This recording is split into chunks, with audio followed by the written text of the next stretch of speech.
नंदिनी रोजाना सुबह जल्दी उठ जाती, पूरे घर की झाड़ू लगाती, बर्तन झाड़ू पोछा करती। सुबह की चाय रोटी के बाद जो सबसे जरूरी काम था वो था जंगल से फूल चुनकर लाना और उन फूलों से माला बनाकर बेचना। दरअसल नंदिनी के माता पिता बचपन में ही गुजर गए थे और बचपन से ही वो अपने चाचा चाची के साथ रहती थी। उसके चाचा चाची दोनों कोई काम नहीं करते थे, बल्कि नंदिनी जिन फूलों की माला बनाकर बेचती उसी से ही घर चल रहा था। कितना समय लगा दिया तूने आने में? फूल तोड़ने गई थी या बगीचा बनाने? चाची, पास के जंगल में फूल खत्म होते जा रहे हैं, इसलिए तोड़कर लाने में समय लग जाता है। ममता, ये सब इसके बहाने हैं। दिन ब दिन काम चोर होती जा रही है ये नंदिनी। अब देख ले तुझे इससे कैसे काम निकलवाना है। मैं तब तक पुलकित को बाजार घुमा कर आता हूँ। चलो पुलकित बेटा चलो। बता कहाँ लगा दी इतनी देर, वरना झाड़ू से तुझे इतना पीटूंगी ना कि तुझे तेरी नानी याद आ जाएगी। चाची, मैं सच कह रही हूँ, पास के जंगल में बिल्कुल भी फूल नहीं है। चल मान लिया कि तू सच बोल रही है, तो एक काम कर, कल से तू पास के जंगल की जगह वो दूर नगर के पास जो एक जंगल है ना, वहां से फूल तोड़कर लाया करेगी। चाची, वो जंगल तो बहुत भयानक है, मैं वहां कैसे जाऊंगी? और वो भी बिल्कुल अकेली, रास्ता भी बहुत खतरनाक है। मैंने सुना है वहां पर बहुत सारे जंगली जानवर होते हैं। शादी लायक तेरी उम्र हो गई और तू बच्चों सी बातें कर रही है। इतना भी खतरनाक जंगल नहीं है जो तू इतना डर रही है। चुपचाप कल से फूल तोड़ने तू उसी जंगल में जाएगी। बेचारी नंदिनी चाची के कहने पर अब गांव से दूर बने प्रताप नगर के पास वाले जंगल में फूल तोड़ने जाने लगी।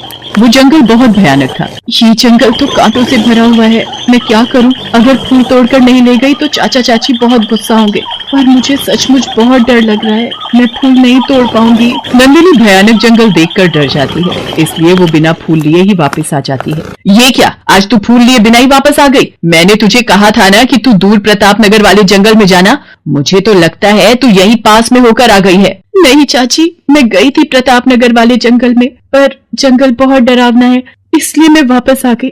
सच, मैं वहाँ नहीं जा पाऊंगी, मैं यहीं पास वाले जंगल से ही फूल तोड़ लाऊंगी, आप मेरा विश्वास करो। आज तेरी खैर नहीं, तुझे तो मैं मुफ्त की रोटियां तोड़ने के लिए नहीं पाल रही। यहाँ रहना है तो काम करना होगा। ममता, तुम चिंता मत करो, मैंने सारा इंतजाम कर लिया है। अगर सीधी उंगली से घी ना निकले तो उंगली टेढ़ी करनी पड़ती है।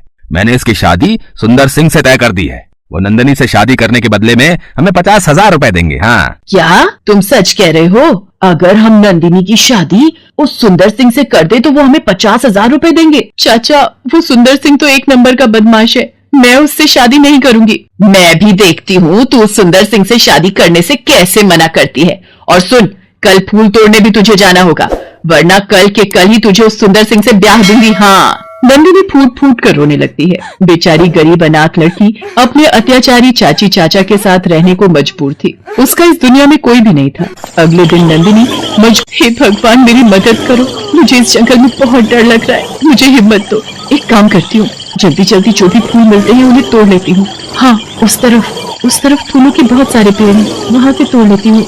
ये पेड़, इस पर बहुत सारे फूल हैं। रुको बहन, रुको, ये फूल मत तोड़ो, मेरे ऊपर मेहरबानी करो। मैं और मेरे बच्चे इन फूलों का रस पीकर ही जिंदा हैं। हम इन फूलों के अलावा दूसरे फूलों का रस नहीं पी सकते। अगर तुमने इस पेड़ के फूल तोड़ लिए तो मैं और मेरा पूरा परिवार मर जाएंगे। अब मैं क्या करूं? मुझे तो बहुत सारे फूल तोड़ कर ले जाने थे। ठीक है, मैं इस पेड़ के फूल नहीं तोड़ूंगी, तुम अपने परिवार के साथ यहाँ पर खुशी से रह सकती हो। धन्यवाद बेटी, पर तुम बहुत उदास दिखाई देती हो, मुझे अपनी दुविधा कहो, शायद मैं तुम्हारी कुछ मदद कर सकूं। नंदिनी ने रोते हुए अपनी सारी दुख भरी कहानी उस तितली को बताई। घबराओ नहीं नंदिनी, तुम बहुत दयालु हो, तुमने मेरी मदद की है। देखना, अब तुम्हारे जीवन के सारे दुख दूर हो जाएंगे। मैं तुम्हें ये जादुई फूल देती हूँ, इसे तुम अपने पास रखो, ये फूल तुम्हारी कही हर बात मानेगा। नंदिनी घर की ओर वापस आने लगती है, तभी रास्ते में प्रताप नगर के सिपाही मिलते हैं। सुनो सुनो, सभी ध्यान से सुनो। महाराज भान सिंह के पुत्र कुंवर वीर सिंह की तबीयत में कोई भी सुधार नहीं आया है। दूर दूर से वैद्य और हकीम भी बुलाए जा चुके हैं, पर कोई भी इलाज कुंवर वीर सिंह को ठीक नहीं कर पाया है। महाराज भान सिंह का आदेश है, जो कोई भी कुंवर वीर सिंह को ठीक करेगा उसे महाराज की ओर से मुंह मांगा इनाम दिया जाएगा। महाराज मान सिंह इस वक्त अपने पुत्र की तबीयत को लेकर बहुत चिंतित हैं। सिपाही जी, क्या मैं महाराज से मिल सकती हूँ? उनके पुत्र को शायद मैं ठीक कर सकती हूँ। सिपाही नंदिनी को राजमहल में लेकर जाते हैं। महाराज, ये लड़की कहती है कि इसके पास कुंवर वीर सिंह की बीमारी का इलाज है। क्या तुम सच कह रही हो? तुम्हारे पास मेरे पुत्र की बीमारी का इलाज है? क्या तुम मेरे पुत्र को ठीक कर सकती हो? महाराज, मैं आपके पुत्र को देखना चाहती हूँ। मेरा पुत्र पिछले 5 वर्षों से सोया हुआ है। दुनिया में सारी औषधि, जड़ी बूटियों का लेप लगाकर देख लिया, सब कुछ देख कर लिया, पर कोई औषधि काम नहीं आई। अगर तुम हमारे पुत्र को ठीक कर दो तो हम तुम्हें मुंह मांगा इनाम देंगे। महाराज, अगर आपको कोई आपत्ति ना हो तो मैं कुछ देर के लिए एकांत चाहती हूँ। हाँ पुत्री, हम कक्ष के बाहर चले जाते हैं। तुम इत्मीनान से हमारे पुत्र को देख सकती हो। महाराज मानसिंह और सिपाही कक्ष से बाहर चले जाते हैं। नंदिनी तितली का दिया हुआ जादुई फूल अपने हाथ में लेती है। जादुई फूल, मेरी इच्छा है कि तुम्हारे स्पर्श से कुंवर वीर सिंह निद्रा से उठकर आंखें खोल लें। नंदिनी जैसे ही कुंवर वीर सिंह की आंखों पर जादुई फूल से स्पर्श करती है, कुंवर वीर सिंह अपनी आंखें खोल लेता है और उठकर बैठ जाता है। तुम कौन हो और मेरे कक्ष में क्या कर रही हो? पिताश्री महाराज, ये लड़की कौन है? हमारे पुत्र कुंवर वीर सिंह की आवाज। इसका मतलब पुत्र तुम ठीक हो गए?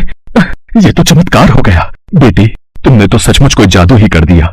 मेरे पुत्र को कोई भी ठीक नहीं कर सका और तुमने कुछ ही पलों में मेरे पुत्र को ठीक कर दिया। पिताश्री महाराज, मुझे ऐसा लगा कि मैं किसी गहरी निद्रा से जागा हूँ। महाराज भान सिंह कुंवर वीर सिंह को नंदिनी के बारे में बताते हैं। जब कुंवर वीर सिंह को नंदिनी के बारे में पता चलता है कि नंदिनी ने ही कुंवर वीर सिंह को ठीक किया है, तो कुंवर वीर सिंह के मन में नंदिनी के प्रति प्रेम आ जाता है। पिताश्री महाराज, यदि आप आज्ञा दें तो मैं नंदिनी से विवाह करना चाहता हूँ। नंदिनी ने मेरे जीवन की रक्षा की है। तुम सही कह रहे हो पुत्र, मैं भी चाहता हूँ कि नंदिनी तुम्हारी जीवन संगिनी बने। नंदिनी, हमें अपने माता पिता के बारे में बताओ ताकि हम तुम्हारे और कुंवर वीर सिंह के विवाह की बात उनसे कर सकें।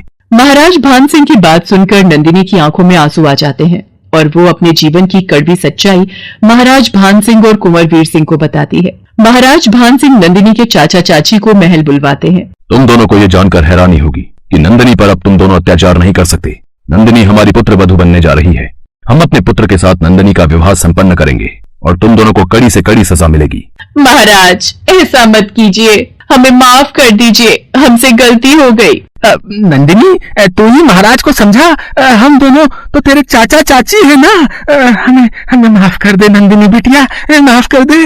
महाराज, मेरे चाचा चाची को छोड़ दीजिए। मुझे इनसे कोई बदला नहीं लेना। मुझे आपके रूप में पिता और वीर सिंह जी के रूप में पति मिल गए। मुझे और कुछ नहीं चाहिए। मुझे भगवान ने सब कुछ दे दिया। नंदिनी के कहने पर महाराज भान सिंह उसके चाचा चाची को माफ कर देते हैं। नंदिनी की किस्मत बदल जाती है। कल तक नंदिनी एक गरीब फूल वाली थी, पर आज अपने अच्छे कर्मों के कारण वो एक राजघराने की बहू बन जाती।